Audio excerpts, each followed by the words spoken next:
Hey guys, it's me, Shaw360, and I got these two CDs in the mail yesterday, so I thought, hey, let's do another live unboxing since our last one didn't go so bad.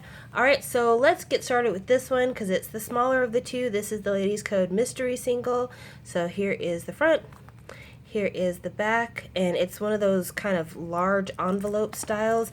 Not really my favorite. I think the last album I bought that was like this was In Black's Triangle, and I did not like that packaging at all. In fact, I don't even think I unboxed it on the channel because I was so disappointed with the packaging. But I've seen some unboxings of this already, so I think we're going to be okay this time. It's just that little sticker right there. I'm hoping that I don't do too much damage with that. Oh, this plastic is on tight. Alright, so I don't know if you can see the credits, but there's the credits. There's no track listing on the back. And then this is the front. You can see it says Ladies Code with their little logo there. And then Mystery. And then the E in Mystery is a backwards 3 because there's 3 of them now. So we'll go ahead and try to open this up carefully. Oh man, how am I going to get this? I kind of want to use scissors on this, but I don't want to scratch it. Maybe. I hope this works, you guys. Ah, yes! Victory! Oh, wait a minute. That sticker, it didn't even... Aw, that's kind of a letdown. Okay, so we have it opened up here. And this is the photo book. And the photo book is just like a regular booklet style photo book. So I'm not even sure why they decided to do this other than maybe just to give it a little something special to make it pop, but that was unnecessary. I think that I would have been happy if it was just like this and then wrapped up, because I mean, again, there's no track list on the back. There's really nothing. There was no need for this. This was extraneous. All right, so let's go inside and see where the CD is. The CD is in this little envelope thing here, which I don't know how I feel about that, guys. I like it because at least it's not a flap, so you can turn it upside down. You have to worry about the CD shaking out. But at the same time, I always feel like the booklet style, it makes it to where the packaging itself is vulnerable, because when you put this on your shelf, and maybe that's the reason why this is there, is to prevent that, it'll like start to rub an outline of wherever the CD is. So I could see there being like a square shape kind of rubbed into the back of this if it didn't have this protective shell. So maybe that's the reason why they decided to do that. And then the credits are back here. There's plenty of unboxings that go through every single picture, so I'm gonna go kind of fast, but I was really glad to get this. I had said several times in the past that if Ladies Code releases anything new, I was gonna buy it because I really wanted to make sure I supported the ladies. Oh, that's really clever. You see this chair? It's a 5 and it's a 3. That's pretty awesome. But anyway, and does this say chapter 2 of 5 or object 2 of 5? So there's 5 objects, okay. And that's in chapter 1. You have Zuni, Sojung, and Ashley. Then you have more pictures of the ladies here. Here glows the dark universe. I'm not sure what that's supposed to mean.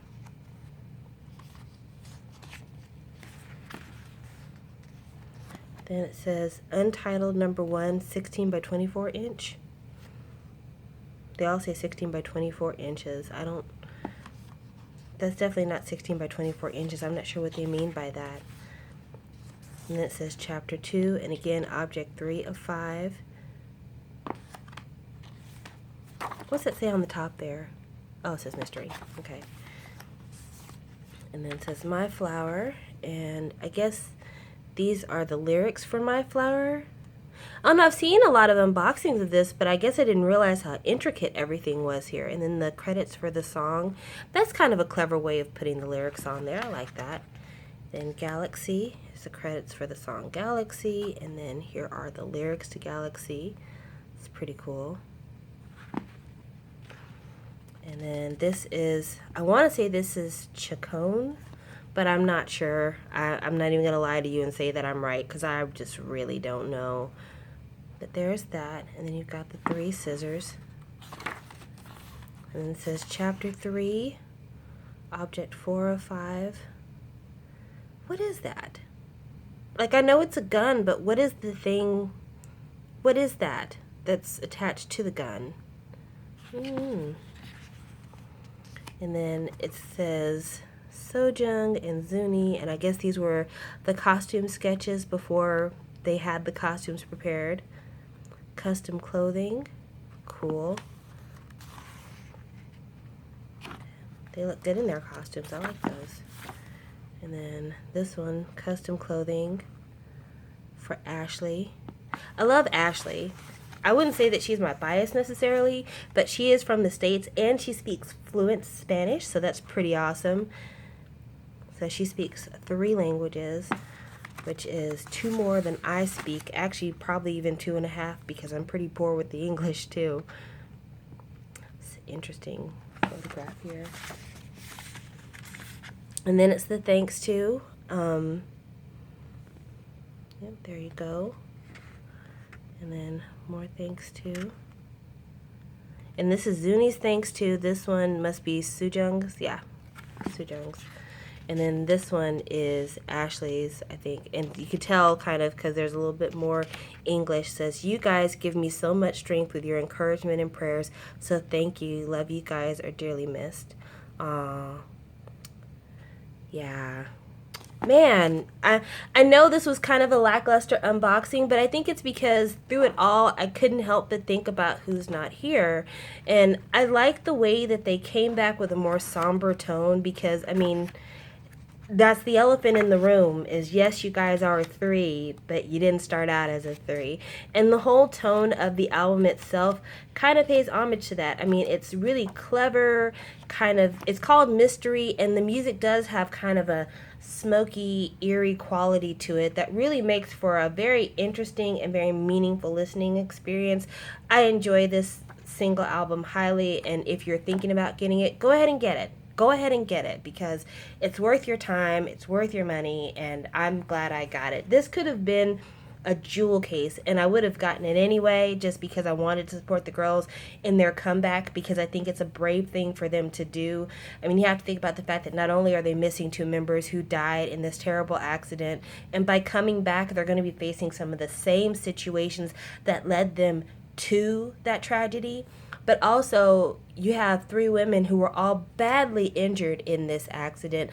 Sojung probably took the most injuries, and the fact that she's back and she's doing choreography, it's practically a miracle. So, like I said, they could have brought back anything. And the fact that they brought back such a thoughtful packaging music experience, I'm just very proud of them. I'm very, very proud of them.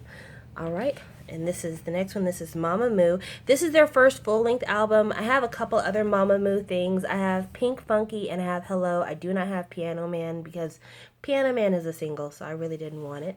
But this is some really hefty packaging here, if you can't tell. It has kind of a leather look. It's super, super heavy. It's got the track listing right here, so hopefully you guys can see that. You're getting the reflection of the camera as well, but there's nothing I can do about that, guys. I'm sorry. But yeah, I can't wait to open this, and hopefully this time I have a photo card. Guys, when Pink Funky came out, I don't know what happened, but I ordered it from K-Town For You, which I don't order from them anymore. I got this actually from Catch Up CD, but when I ordered it from K-Town For You, I think I had something else that I had ordered that was on pre-order status, so I had to wait to get my copy of Pink Funky. And when I got it, it didn't have a photo card in it, and supposedly it was like a limited run of the photo cards. It's supposed to be for first press, but I actually pre-ordered Pink Funky, so I should have gotten a photo card, and I did not, and it really made me sad. And then it went out of print for a while, and then it got reprinted. I don't know if the reprint has photo cards or not, but I'm hoping my luck is a little bit better with this one. Now, there is a little bit of damage on mine. It's right here.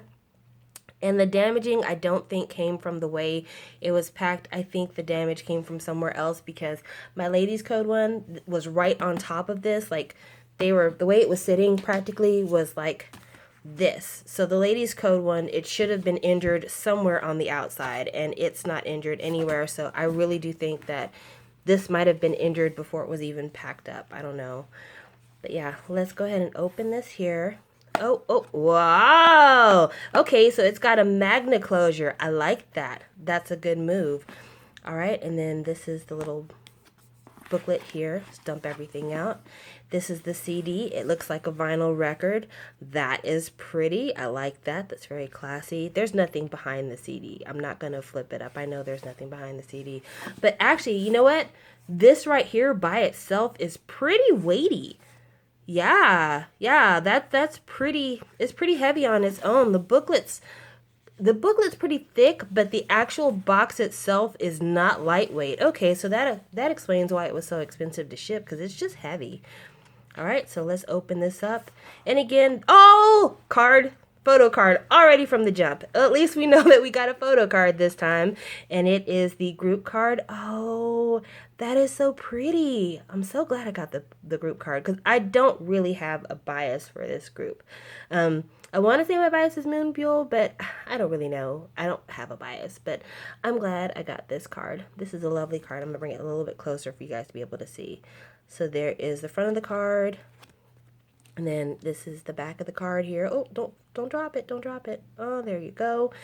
And we're just going to flip through here, and I'm going to give you my opinions of the music itself rather than trying to talk about the pictures, because I'd be no good at that. And I'm getting a bit of a glare. I'm sorry, guys. I'm going to try to do this in a way that maybe the glare will cut down, but I don't know if I'll be able to. But anyway, Mamamoo. I remember who recommended this group to me. I cannot remember the person's name right now. I'll probably put it down in the descriptions box. But I remember them telling me, you need to buy a Mamamoo album. It's going to change your life. And I'm like, I don't really know. I wasn't a big fan of the single, Mr. Ambiguous. But then after I checked out the album on YouTube, like listened to the very first album, first mini album, I recognized one of the songs on there, which is the song Don't Be Happy. It's Mamamoo with Bumkey, and that's kind of what started me to say, okay, yeah, I like that song. I'll go ahead and I'll start buying their stuff, and I've just been a fan ever since. I think they do really great music, and I think the music they do has a very unique style. A lot of quality is put into the music. They don't really do things that are on trend, unless you say like retro is on trend, because retro is on trend right now. It's a lot of retro sounding stuff, but they go even a little bit further back than what people are even doing right now. They have great vocals. The raps are catchy. They always come up with something really interesting when it comes to their styling. They were very mod for their first mini album, and then when they came back with something a little bit more, I don't know, late 60s, almost early 70s, and then now this look is very 70s-ish to me. I like it. I like it a lot. I like their personalities. They always do really fun, cute stuff in their videos, but they're not cute like, Aegyo cute, more cute like you guys are just out there having fun, and you make me believe that you guys are enjoying what you're doing and you're enjoying creating this art. And then it doesn't hurt that the girls are beautiful. I mean, all of them are just fabulous looking, and they present you with a lot of different body types, which is another thing I really appreciate. That was one of the things that made me a big fan of Sistar, to be honest, is that they have a lot of different kinds of bodies. You have very wispy girls, you have kind of thicker girls, you have all these different shapes.